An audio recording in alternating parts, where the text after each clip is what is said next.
Good evening and a warm welcome to all the dignitaries present here. I'm Srevshi from Clarinet, serving as the allocated session assistant to ensure a seamless experience. Clarinet stands as India's most relied upon digital platform, offering a multitude of enriching services exclusively for the doctors. It is with great pride that Clarinet serves as the digital partner for this event hosted by the Oncology Integrated Society, and the focus of today's session is Choriocarcinoma treatment update. So before starting the session, I would like to lighting the lamp and play Ganesh Vandana to give a warm welcome to each and everyone present in this webinar.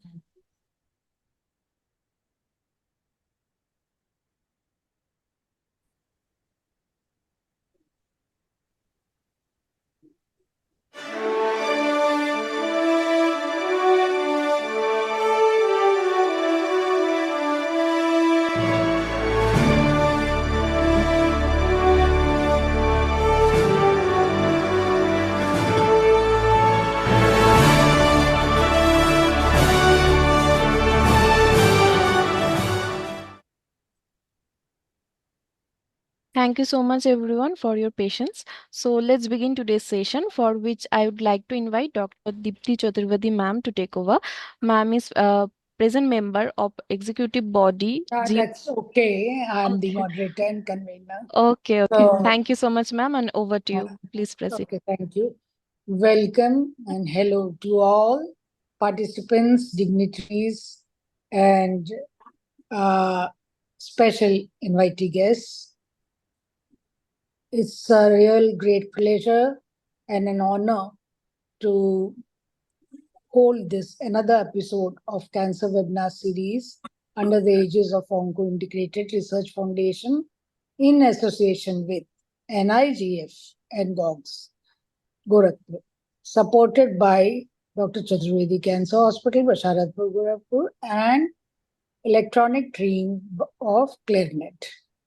Today we have with us a very learned, talented, and astounding, brilliant speaker, Dr. Sahana Punne Shetty, who will do her debut from our society, and she is a consultant surgical oncologist in Fatima Hospital Gorakhpur, and she shall be taking topic on non-gestational trophoblastic neoplasm and gestational trophoblastic choriocarcinomas, non-gestational choriocarcinomas. So let us have a CV of Dr. Sadhna. Yeah, everybody knows. It's okay. Okay. It's okay. As a presiding over the webinar, we have a wonderful lady who has all the great qualities of leadership and who has an intellectual quality of growth, who is an academician and by nature and has a balanced attitude, but a renowned and down-to-earth gynecologist of our city, Gorakhpur city, whom we refer as President NIGF, Dr. Sadhna Gupta. We invite you to bless us with your few words. Thank you, Deepti. First of all, hearty appreciation, Deepti, Dr. A.K. Chaturvedi Hospital, that you are continuously, like I think it is since 1.5 years or 2 years, that you are constantly keeping these academic sessions, and especially on oncology, which many like gynecologists actually don't want to like invest into that knowledge, but we know that the cancer is something, one of the most important non-communicable disease, and which is hitting hard the low middle income countries, that include India. And in India also, the accessibility to good quality oncology service, especially in the second and third tier cities, is a great question. So, hearty congratulations for all these efforts, because when we have the continuous interaction, we are sensitized, we are more knowledgeable, and we know what to do for these patients who require the multidisciplinary care.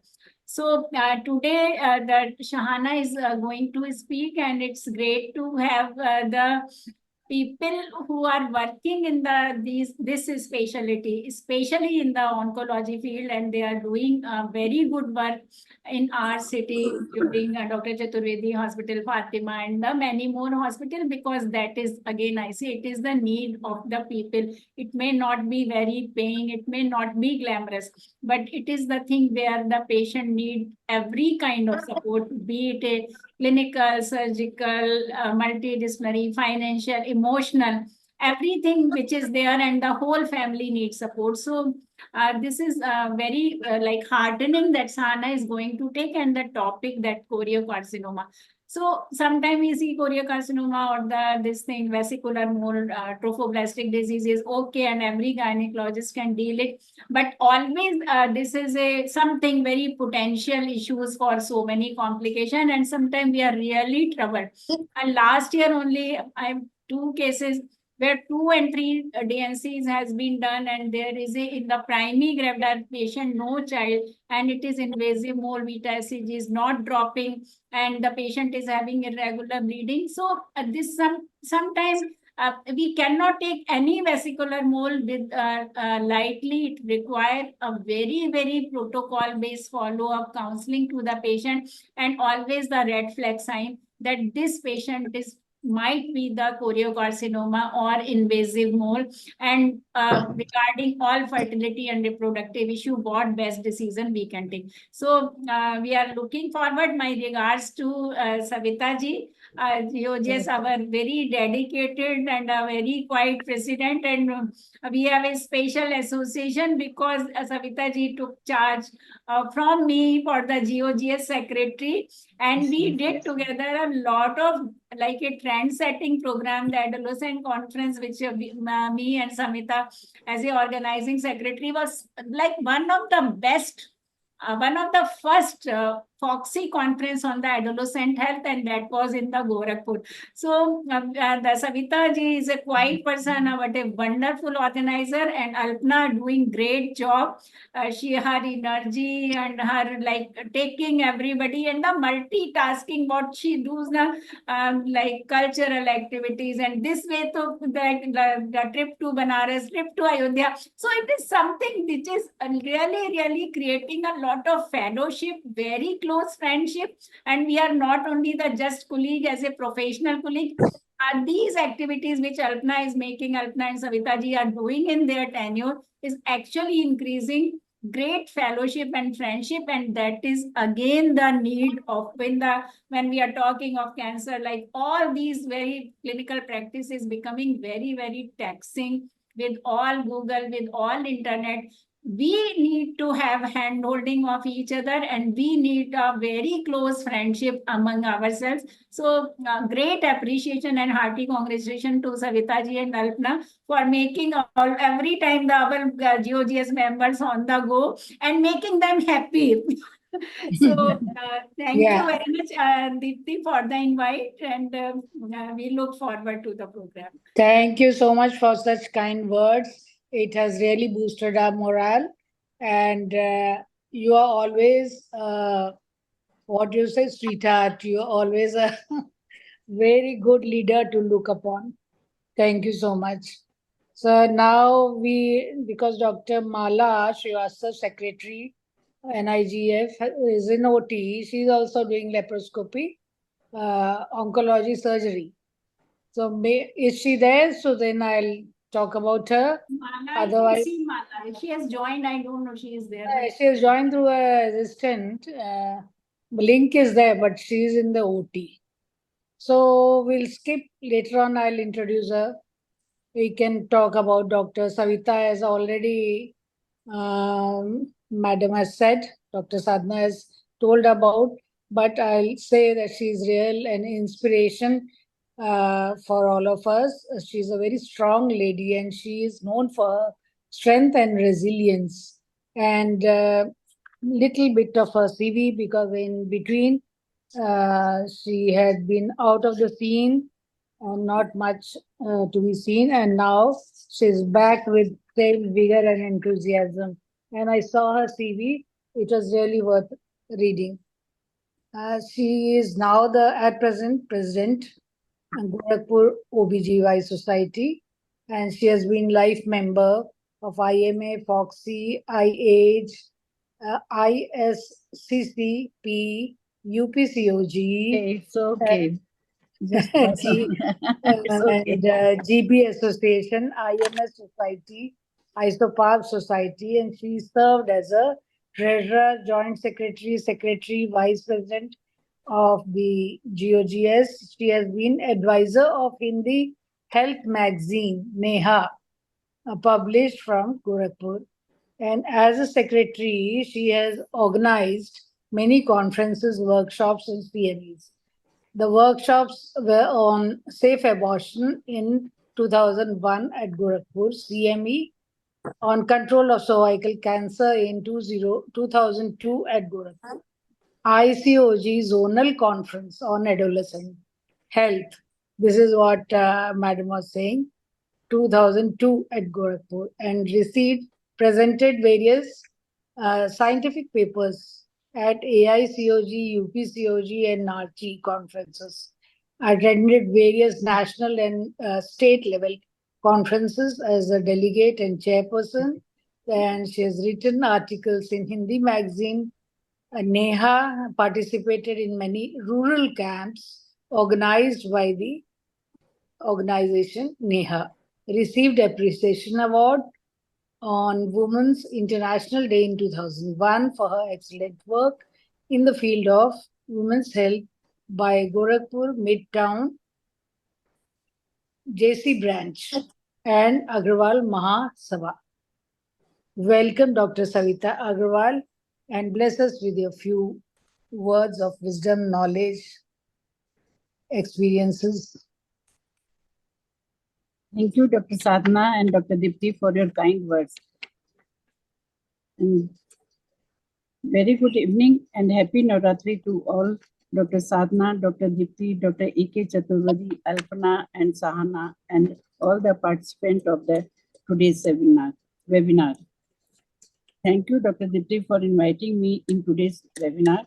And today's webinar, as already Dr. Sadhna has told, it is on the choriocarcinoma treatment update. Choriocarcinoma is a disease, though it is rare, but it is a dreadful disease sometimes. And choriocarcinoma can occur, we all know, following the normal pregnancy, even miscarriage, sometimes after ectopic pregnancy, and more common after molar pregnancy. 50% of choriocarcinoma occurs following the molar pregnancy. We cannot prevent the choriocarcinoma, but early detection is very important.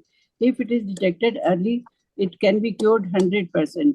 But if it is late, then it can be cured 100% with single chemotherapeutic agent. But if it is detected late or in high-risk cases, multiple drug is required, and sometimes the surgery and radiotherapy also doesn't help much.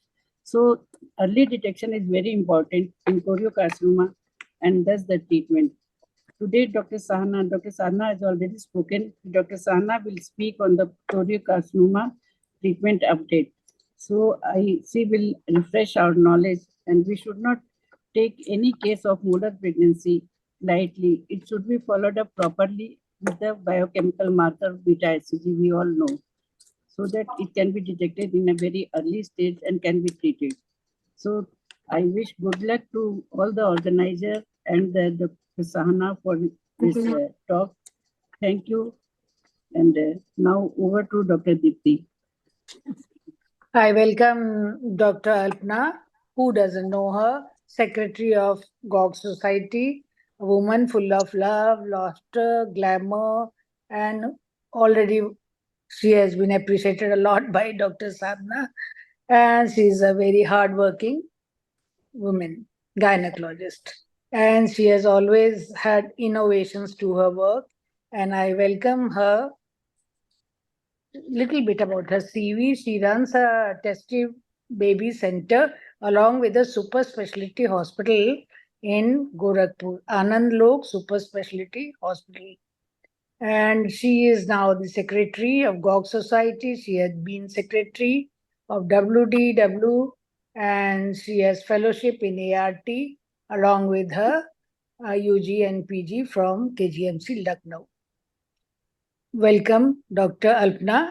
Just throw some light on the today's topic. Thank you, Deepti, for such a nice and really lovable words from you.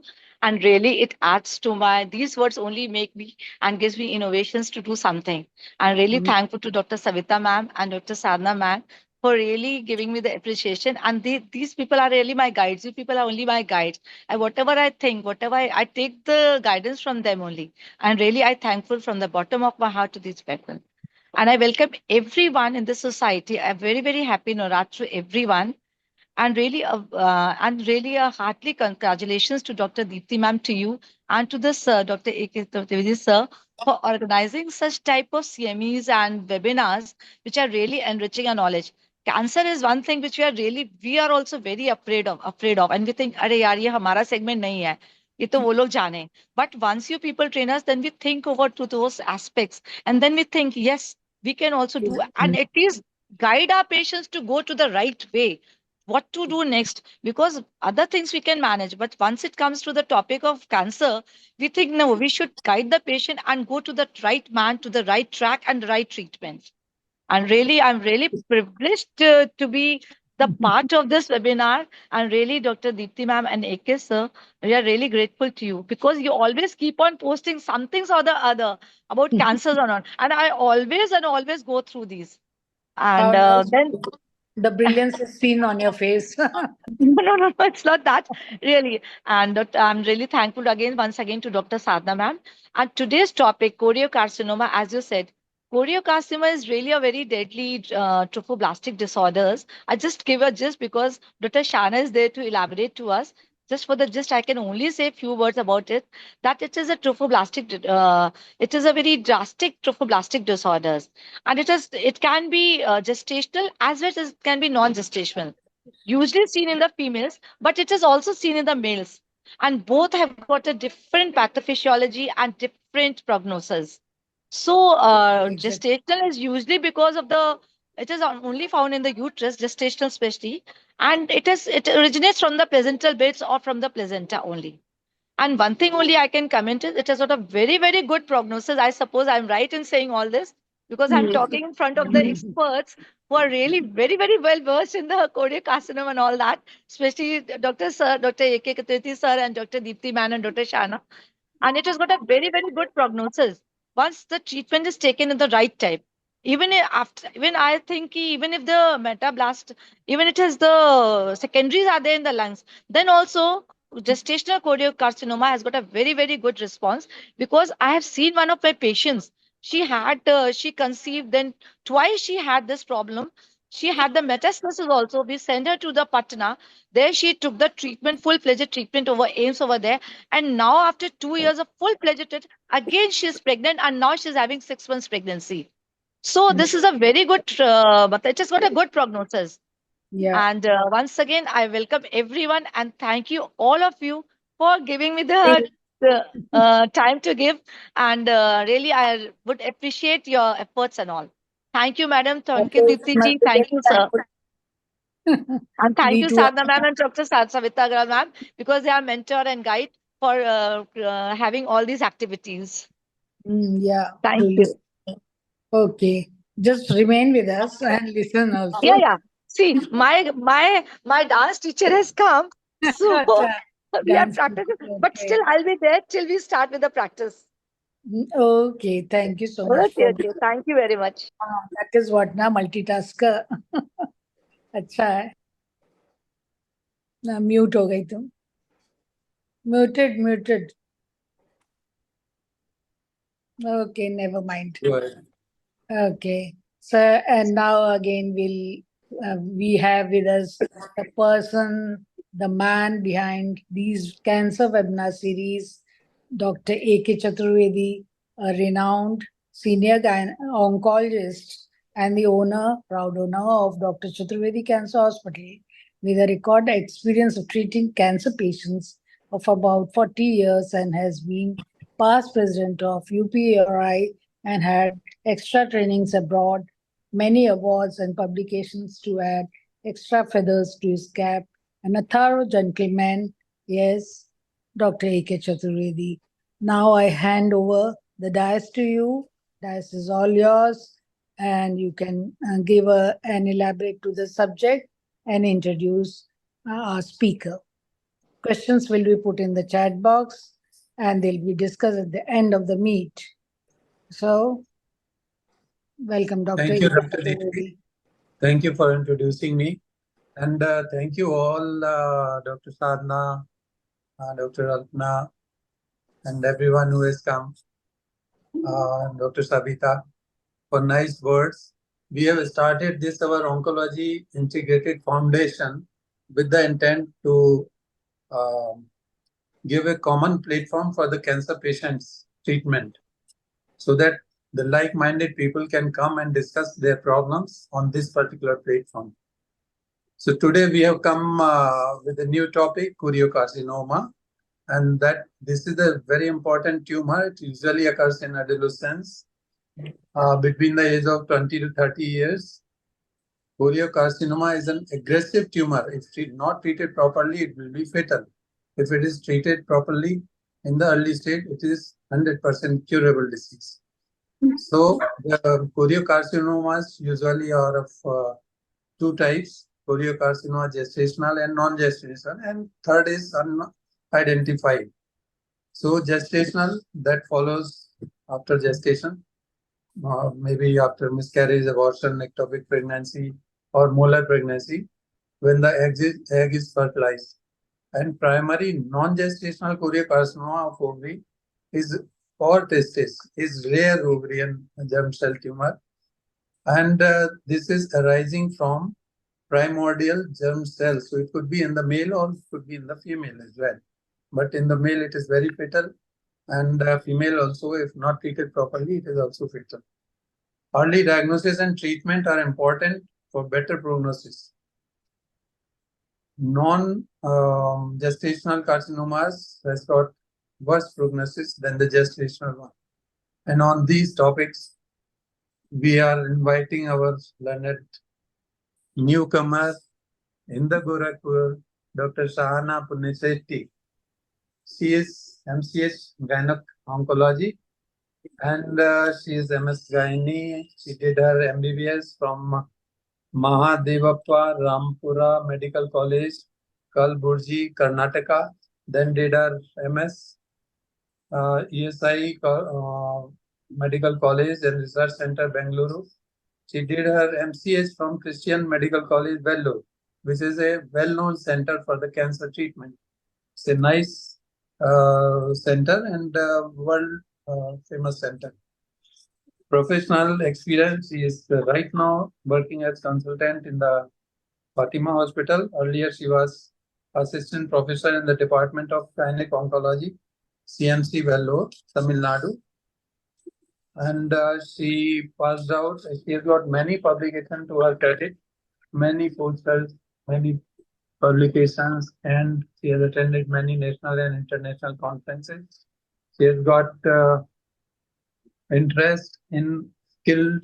She is skilled in biopsies, colposcopies, conization, lead procedure, laparoscopic cystectomies, laparoscopic pelvic and para-aortic lymph node dissections, oncological surgeries, performed multiple radical hysterectomies, pelvic and para-aortic node dissections, diaphragm dissections, staging laparotomies, and HIPEC for ovarian cancer. HIPEC is a new concept, as you all know.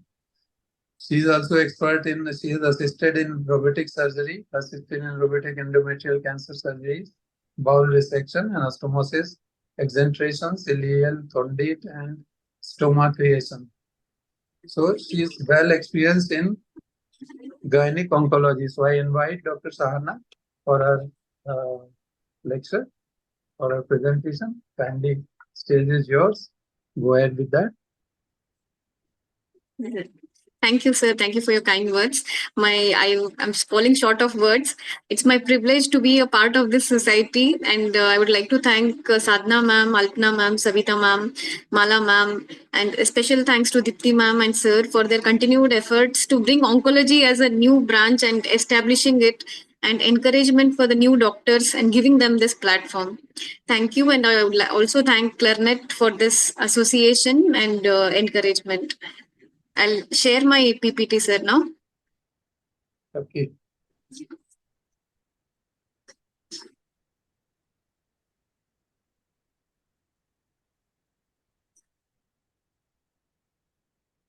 Is it visible, sir? Yeah, fine. Go ahead. So we will be I'll be talking on choriocarcinoma. In the overview, it is about introduction, their types, their diagnosis, their management, and certain scenarios. So before I proceed, we'll go back to history. When 1940, Hertz observed that fetal tissue requires high folic acid levels, and hence their growth could be inhibited by antimetabolites like methotrexate. Before mid 1950, there was no effective treatment available for GTN. It was in 1956 that Lee demonstrated methotrexate administration was found to have good remission in choriocarcinoma patients. That is how methotrexate began for treatment of choriocarcinoma. So what is choriocarcinoma? It is a malignant trophoblastic tumor consisting of trimorphic proliferation of intermediate trophoblasts, cytotrophoblast, and syncytial trophoblast in absence of chorionic villi. There are of two varieties, as we have been discussing, gestational and non-gestational, that is related to pregnancy and not related to pregnancy. They are broadly classified based on their origin as gestational and non-gestational. Non-gestational have again been classified whether it is of germ cell origin or non-germ cell origin. Germ cell origin, like germ cell tumors, they can be either gonadal in origin or extragonadal in location, and each has got its criteria for its definition. And non-germ cell origin is one where there is somatic mutation in the presence of a high-grade malignancy, or there is dedifferentiation which has led to the malignancy. So if we see the non-gestational choriocarcinoma which has got germ cell origin, they are better comparatively to the non-germ cell origin. So germ cell origins are usually seen in younger, like adolescents, boys and girls, whereas non-germ cell are usually seen in elderly. So overall, non-gestational choriocarcinoma has poor prognosis compared to the gestational. So to establish a diagnosis, we need a histology and a HCG marker. Because histological diagnosis of choriocarcinoma is not always achieved in most of the cases, it is taken as a GTN and managed accordingly. So now brief introduction. Gestational choriocarcinoma, it arises from abnormal proliferation of trophoblastic tissue. As we know, it is a malignant variant. The rest of them are known as GTB. GTN, other GTNs include invasive mole, placental site trophoblastic tumor, epithelioid trophoblastic tumor. So what makes gestational choriocarcinoma unique is they are highly sensitive to chemotherapy, which renders them to have a higher cure rates. And this allows for fertility preservation, as these carcinomas are most commonly seen in reproductive aged women. It also has got a measurable excellent biomarker, beta HCG, that is human chorionic gonadotrophin, which is used in diagnosing the disease as well as for prognosis, and it is also used for post-treatment surveillance. So as I mentioned, GTD, the majority contribution comes for H mole, which accounts for 80%. The invasive mole accounts for 15%. Choriocarcinoma contributes to around 5%, and the other varieties include lesser than 5%. The risk factors, again, it is commonly seen in reproductive age, especially peaking between 29 to 39 years of age. It is more common in Southeast Asian countries, African countries, Middle East, less commonly seen in Japan. History of prior molar pregnancy is commonly seen in 50%, as Savita ma'am was mentioning. It follows abortion in 25% cases. Term pregnancy, tubal pregnancy account for another 25%. The etiopathogenesis of all the GTDs are paternal origin. That is, there is either dispermic fertilization or there is a suppression of the maternal gene, that is maternal genome imprinting happens. This leads to presence of two male haploid chromosomes, which can be either triploidy or it can be diploidy. Moving on to histopathology, grossly these tumors are they have got a very high proliferative index. So they are bulky tumors, proliferative, destructive. Because of excessive proliferation, there is devoid of blood vessels, and this leads to hemorrhage and necrosis. So in this picture, we can see that this is a cut section which is taken from the WHO edition. So these tumors are bulky and it can be found most commonly in the uterus, but it can also be seen in other areas like tubes, ovaries, lungs, GI, brain. Atypical manifestations also are seen in cutaneous, ocular, and endocrinological organs as well. So moving on to histopathology, this is a picture which is showing there are different types of cells. So choriocarcinoma, as I mentioned, it is a trimorphic pathology. So as we can see, syncytium, the purplish one where multiple cells are lying without any plasma membrane, that forms the syncytium. And the clear cells with prominent nuclear forms the intermediate trophoblast and the cytotrophoblast. In between, we can see the areas of hemorrhage and necrosis. So these are invariably present. LVSI is common. Cytological RTPI is generally striking and mitotic figures are numerous. So now IHC is the gold standard in use in pathology. So these tumors, if we see syncytium is positive for HCG, human placental lactogen, inhibin. SAL4 negativity is a feature of choriocarcinoma. If SAL4 is positive, it is not a gestational choriocarcinoma. So MUC4, MCAM, P63 are positive for intermediate trophoblast. And these tumors, because of high proliferative index, they have high Ki67, index is high. So genotyping or genetic profiling, what we say, it is the only test which is differentiates the choriocarcinoma, that is gestational choriocarcinoma, from a non-gestational choriocarcinoma. In genetic profiling, the patient's peripheral blood sample and her male partner samples are taken and they are compared with the tumor sample. So if it coincides, that is maternal genomic imprinting is present, it is suggestive of a gestational origin. If it is not there, it is suggestive of a non-gestational origin. Moving on to signs and symptoms, gestational choriocarcinoma are masqueraders. They have multitude of symptoms, and the most common symptoms are abnormal bleeding vagina, which is seen in nearly 80 to 90% of the patients. They also present with uterine enlargement. They can present with theca lutein cysts, which is causing pain, abdomen, torsion. And the other symptoms depend on the site of organ which is involved. 30% of these patients present with metastasis. As I mentioned, it depends on the site of the organ which is involved. If then lung involvement is there, they usually come with cough, hemoptysis, dyspnea, chest pain, and secondary pulmonary hypertension as well. This is because of occlusion of the pulmonary arteries with the trophoblast. Most of our patients, sometimes young ladies, comes only with lung symptoms. Vaginal, it can be asymptomatic or patients can present with profuse bleeding.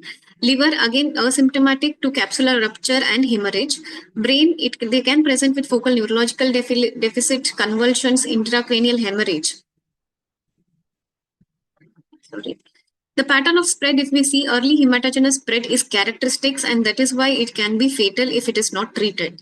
Pulmonary mets are the most common, which account for 80%, followed by vagina and pelvis, liver and CNS, and there are great metastasis to spleen, kidney, and GI. As I said, atypical manifestation can be seen in ocular, cutaneous, even maternal to child transmission has been reported, and as well as development of disease in an organ transplant has also been reported. So before we go on to the prognostic scoring, the HCG, HCG is a human chorionic gonadotrophin, which has got a half-life of 1.5 to 3 days. So this HCG falls by log of 18. For normally, it takes 9 weeks for the HCG level to fall to normal. The normal value is less than 5 milli-international units per milliliter. So anything which there is plateauing or there is a deficit of fall, this should lead us to suspicious of a GTN or some abnormal trophoblastic activity. So how do we diagnose GTN? The FIGO has given us a criteria, especially for the post-molar GTN, which is again taken even for the choriocarcinoma. When there is plateauing of HCG for 4 measurements over 3 weeks, or rise in HCG for 3 measurements over 2 weeks, or there is histological diagnosis of a choriocarcinoma, we take it as a GTN and then the treatment begins. So investigations which we generally require are HCG, and this HCG assay should be a double sandwich assay because it has to detect multiple variants of HCG. The HCG which is found in pregnancy is different compared to the HCG which is found in these pregnancies. These HCG are heterologous and they fragment, and this leads to presence of multiple HCGs, like different forms of HCG, like it could be beta HCG, cross-linked HCG, free form, nicked form, hyperglycosylated HCG. So the assay should be able to detect all forms of HCG. The patient also requires a complete blood profile, renal function, liver function, because these will be subjected to chemotherapy eventually. A basic examination with a chest X-ray and USG abdomen pelvis is good enough for the treatment to stage the patient and score the patient before we start the treatment. Only if the chest X-ray is positive for any presence of mets, then we go for a higher investigation like CT abdomen pelvis or a MRI brain. When it comes to imaging of the brain, MRI brain is more sensitive than CT for imaging. So each cancer has got a staging which includes 4 stages. This is adopted from the FIGO staging classification 2000, where the stage 1 is usually confined to the organ of origin, that is strictly confined to the uterine corpus. Stage 2 is when it extends to the adnexa and the vagina, but it is limited to genital structures. Stage 3 is when it extends to the lungs with or without involvement of the genital tract involvement. So any lady who can come with lung symptoms without any with absence of any tissue in the uterus still falls in stage 3. And all other metastatic sites go to stage 4. So with staging, this is the unique cancer where we have a score to categorize the patient into low risk and high risk. This also lets us to know that which patient will be more chemo resistant or like chemo responsive to single agent, multi-agent, and thus acts as more like a prognostic score.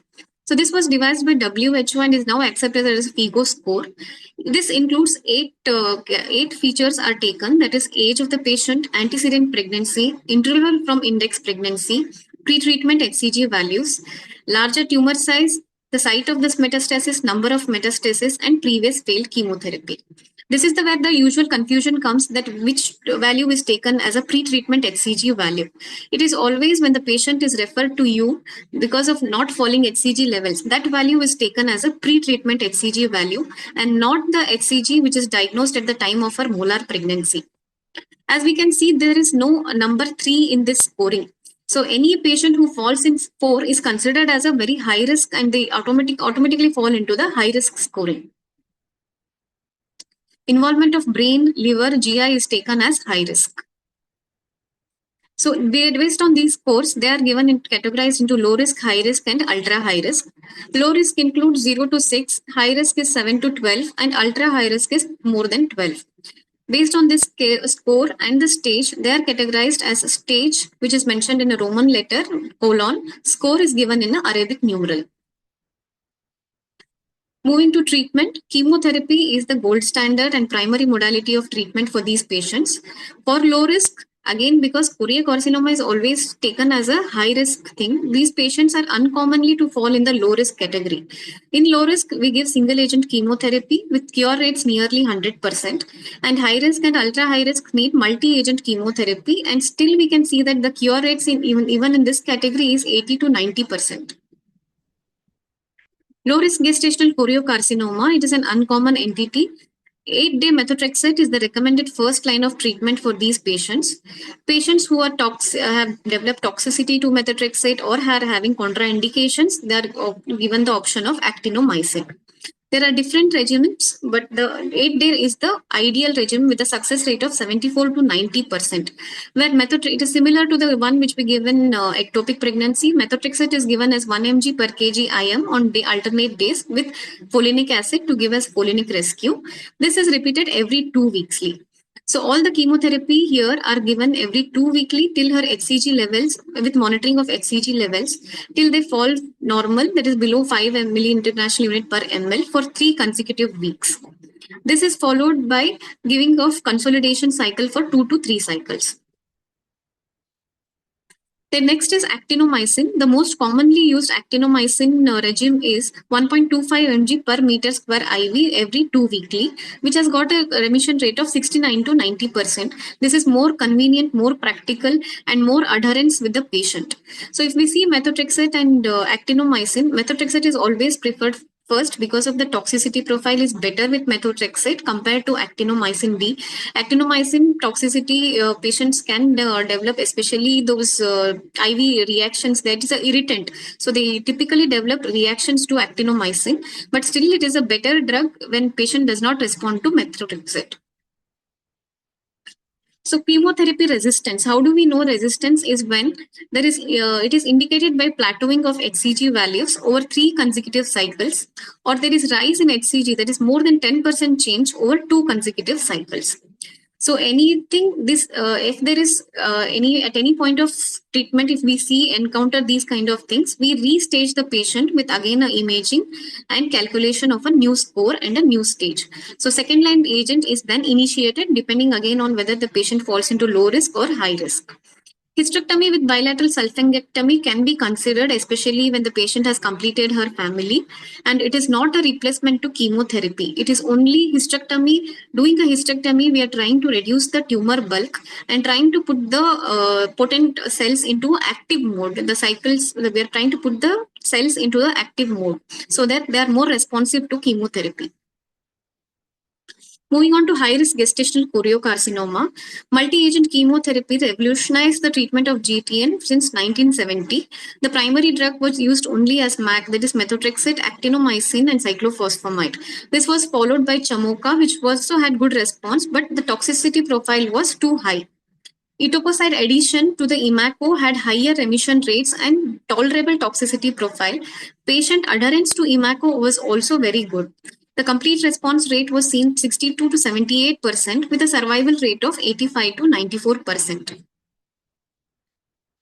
So this is the regime which is adopted from the FIGO criteria. So this comprises one cycle. On day 1, we give etoposide, actinomycin, and methotrexate. The next day, that is day 2, we give EA. After 1 week, the second, that is on day 8, vincristine and cyclophosphamide are given. This day 1 to day 8, this comprises one cycle, that is for 2 weeks. So after 2 weeks, this is again repeated. It is on a similar mode till the HCG falls down, and after that consolidation cycle of 2 to 3 cycles are given. The other regimes which are commonly employed, it is imaco. Apart from imaco, it is ema-ep. Here, if we can see that that is cyclophosphamide and vincristine, are replaced by etoposide and cisplatin on day 8. Or EP and EMA. Though both are same, in EP and EMA, we start with induction, that is etoposide and cisplatin, which is especially given for ultra high-risk tumors. Then the other regimes are TP and TE, that is paclitaxel cisplatin or paclitaxel etoposide. Then based on germ cell tumor response, there is use of BEP regimes, VIP, ICE, and these are like historical to mention, and for completion, Chamoka, BEP, and MFA. So now what is ultra high risk? Any patients who have the scoring of more than 12 fall into this category.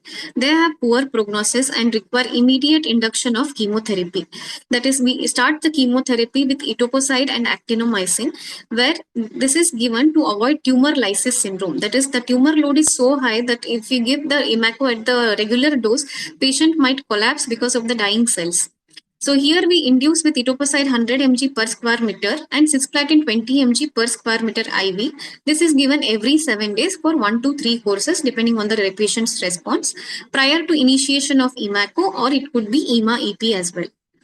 Even with this regime, overall survival rate is around 94% and death rate is 0.7%. Moving on to treatment of metastasis, again the symptoms and the treatments are directed towards the site of metastasis. CNS metastasis are seen in 20% of the patients. Here, the dose in imaco, if we had seen, it is 300 mg of per meter square of methotrexate. In ultra high risk, where the CNS involvement is present, the dose is increased to 1000 mg per square meter area. Whole brain radiation therapy with stereotactic brain radiation therapy is given to especially patients who are having convulsion seizures. Intrathecal methotrexate total dose with combined with or without imaco is given. Craniotomy is reserved only for emergency cases for acute decompression. Hepatic mets, if it is oligometastatic involving only one segment, hepatic resection or selective embolization or occlusion are given in selected cases, depending on the center and availability. Pulmonary mets, isolated pulmonary nodules which are resistant, can be treated with thoracotomy and wedge resection, followed by chemotherapy.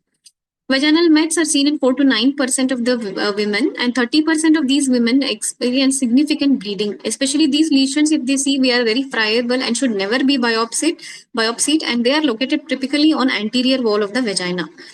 Bleeding from these metastases can be controlled by packing or radiation or wide local excision. Alternate approach is arteriographic embolization of the vaginal branch of internal iliac artery. So patient with metastasis in the brain, liver, and GI, they have a survival rate of 75, 73, and 50. So how do we follow these patients post-treatment? Low-risk patients are followed. Both the patients, the measurement of HCG is weekly until they are negative for 3 consecutive weeks. In low-risk, monthly HCG is done for 12 months, and in high-risk, it is done for 24 consecutive months. During the entire treatment of post-treatment surveillance, one should be very careful that patient is on effective contraception, typically on a OCP. This is because the HCG shares its component with many other hormones, especially the luteinizing hormone, which can mislead to our HCG follow-up. So it not only prevents contraception, it also suppresses the endogenous LH and thus allows us to monitor the HCG assay thoroughly. So moving on to the R's of the choriocarcinoma, there is something called as remission, recurrence, and resistance. Remission is defined as HCG is undetectable for 3 consecutive weeks. When it re-elevates after becoming undetectable for 3 weeks, it is called recurrence. Resistance is one when HCG remains elevated or plateaued despite the treatment. In these cases, we adopt something called a salvage chemotherapy. 30 to 40% of high-risk patients will have incomplete response. In these patients, as I prior mentioned, that EMA-EP or EP-EMA, that is induction, are considered the most appropriate therapy for patients who have responded to IMACO but have plateauing HCG or developed re-elevation. In these patients, response rate is still good with a 75 to 85%. Other regimes can also be tried. Overall success rate of salvage therapy is about 80%. Refractory choriocarcinoma cases, that is where despite multiple agents of chemotherapy and multiple cycles of chemotherapy, newer options are high-dose chemotherapy with peripheral stem cell transplant, immunotherapy. High-dose chemotherapy with peripheral stem cell transplant, it is commonly seen in hematological malignancies where initially chemotherapy is given and then stem cells are transfused into the patient, which causes the response rate. It is used in only it is under trial, and studies have shown a better response rate of almost 45%, but did not show much improvement on the long-term survival. So HDC can salvage a significant portion of women with refractory choriocarcinoma who have received multiple cycles of chemotherapy, in few cases of placental site trophoblast and even epithelioid trophoblastic tumors. Immunotherapy. The concept of immunotherapy is really hot, and it has been employed in almost all the cancers, even gynae cancers.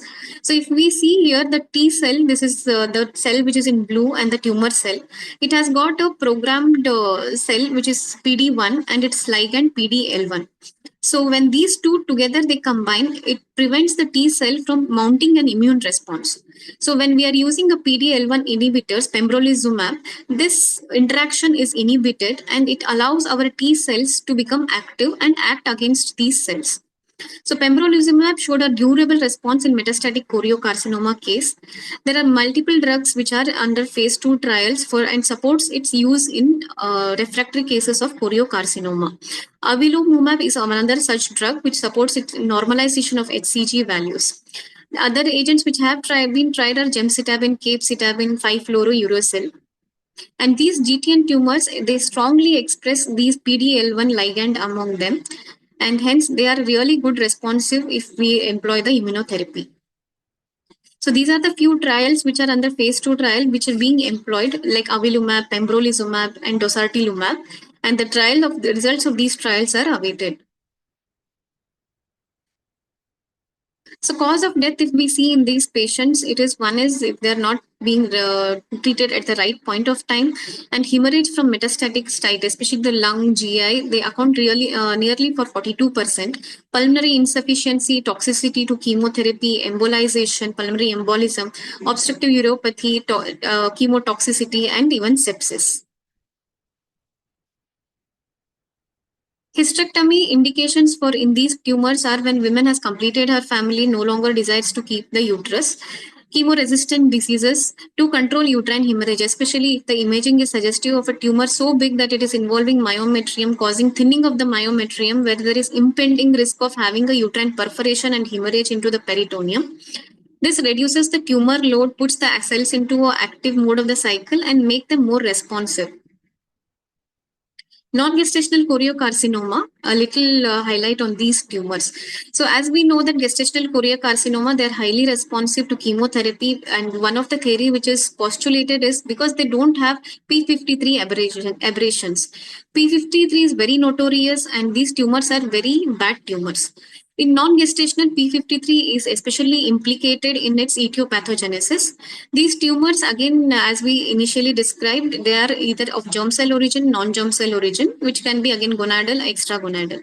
These are extremely rare tumors. Ovaries only account for 0.6%, and uterus is still lesser than compared to the ovary. They can also be found in males, like in association with the seminoma component. Pure choriocarcinomas are rare. They are usually found with again mixed germ cell component, like it could be embryonal carcinoma, exact tumor, dysgerminomas. These tumors are highly aggressive. They have a more lymphatic spread compared to gestational choriocarcinoma, which has a hematogenous spread. Again, gonadal, they are commonly seen in children and young women, and the non-germ cell origin are commonly seen in elderly women. In gonadal origin have a comparatively better prognosis compared to the non-gestational, which have very aggressive course. These patients' symptoms present with precocious puberty, vaginal bleeding, symptoms of thyrotoxicosis. So if we see non-gestational and gestational choriocarcinoma, they have more or less similar symptoms. They have a rising HCG values. They present with symptoms also, histological features are also more or less same. It is only genetic profiling which helps us to establish an origin of these choriocarcinomas. Otherwise, their picture of histology is also very, puts it in a dilemma whether it is which origin. Treatment depends on the same. If it is an ovary, like you can either opt for early stage staging or multi-agent chemotherapy. The chemotherapy agents which are commonly employed are based on germ cell, that is BEP and VAC. So this is a table which shows us the comparison between gestational and non-gestational origin. So if we see the age in gestational choriocarcinoma are commonly seen in reproductive age group, and non-gestational age is extremes, whether it is either seen in children and young adults and older adults. However, there are exceptions to all the tumors. Paternal genetic component is present in gestational choriocarcinoma, and in non-gestational, it is consistent only with that of, it is not related to paternal origin. So if we can see the multiple IHC which we were discussing are present in gestational choriocarcinoma. In these tumors, we don't find a P53 mutations are commonly encountered in these kind of tumors. They have a hematogenous spread, and non-gestational has more of lymphatic spread. Response to chemotherapy is good in gestational choriocarcinoma compared to the non-gestation, which are poor responders to chemotherapy. And prognosis is also better in gestational. Even with stage 4 disease, the prognosis is better with gestational choriocarcinoma compared to non-gestational choriocarcinoma. So these are few common things which we encounter, that is uterine AV malformation, especially patients who have been having GTN.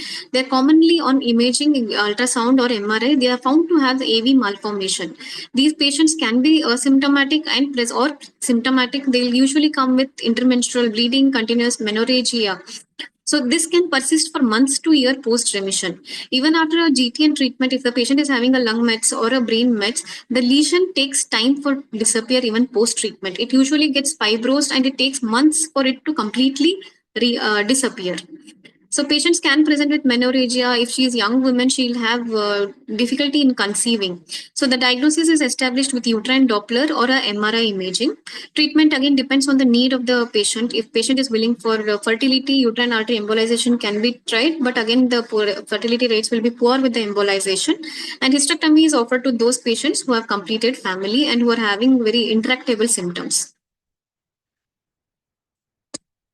So the usual scenarios which we see are many patients ask us role of prophylactic chemotherapy post-molar pregnancy, and how do we manage patients who come with persistently low HCG levels. So role of prophylactic chemotherapy has been well established, but however, this should be reserved only for special cases where you know that patient is not going to come for follow-up and patient is not very very adherent to the further follow.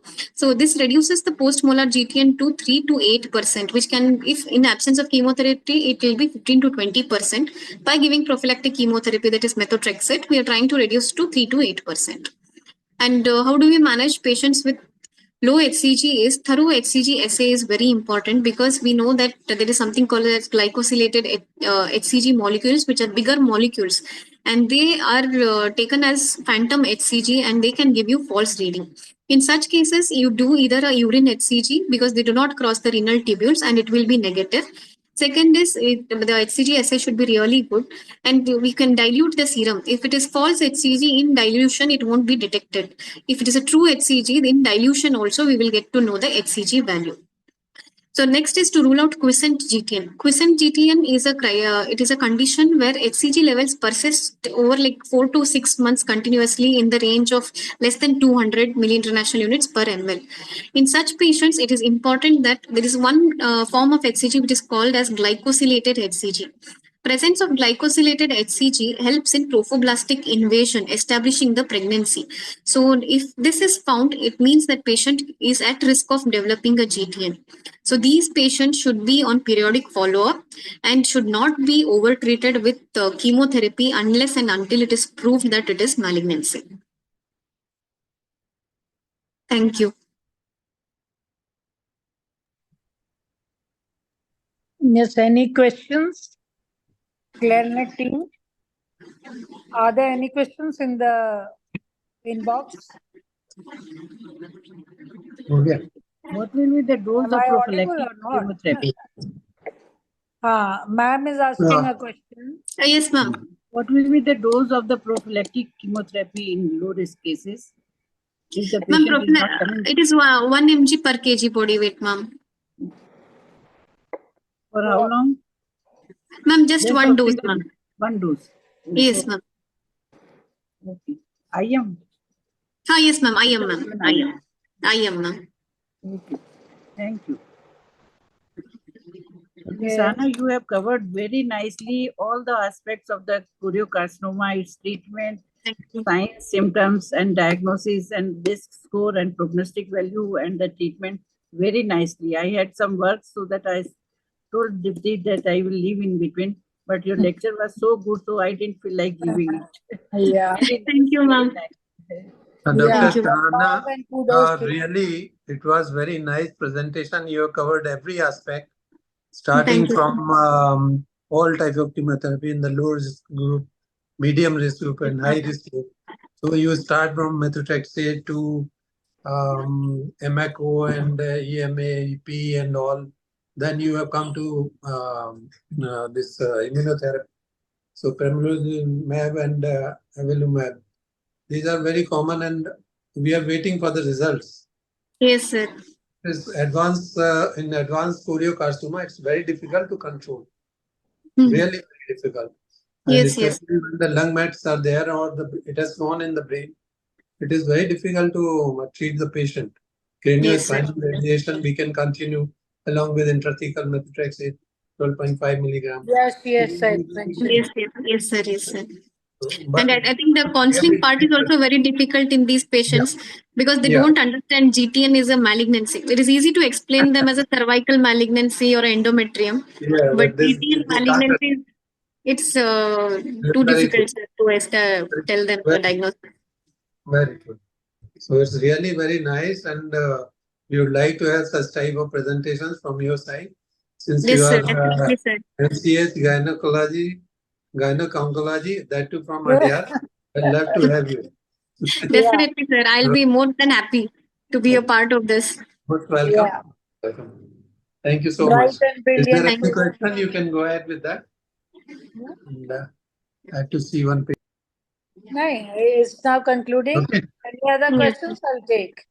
If there are any questions in the inbox, Clarinet You team, can carry on. paste it here. Team has also disappeared because it is Navratri. Yes, ma'am.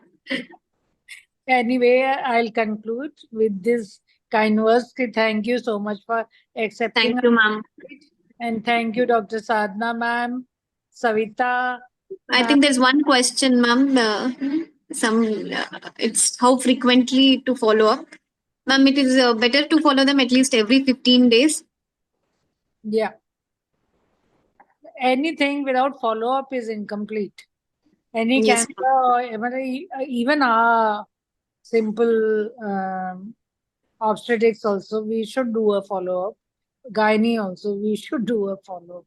because Yes, then yes. if it is left to follow up, then the treatment is incomplete.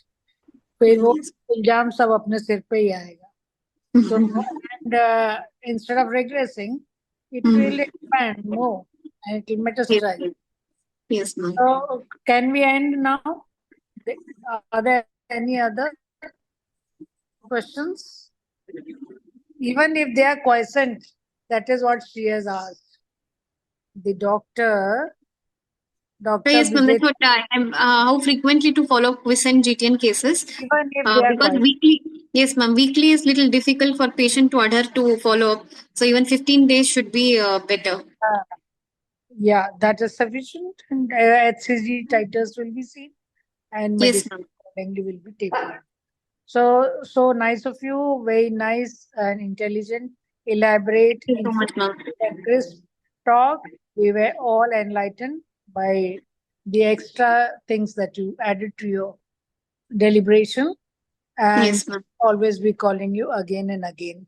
So thank Definitely. you, the team, Clarinet, and thank you, NIGF, GOGS, President, Secretary, ma'am, and all for accepting my invite and participating in this. So we leave for the day, and next we are having on 15th. It is on Okay. breast and radiation management of surgical and radiation management of breast cancers. Okay, Okay, ma'am.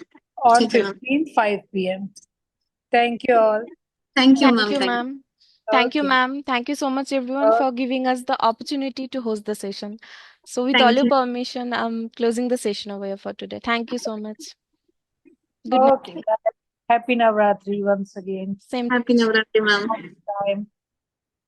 Okay.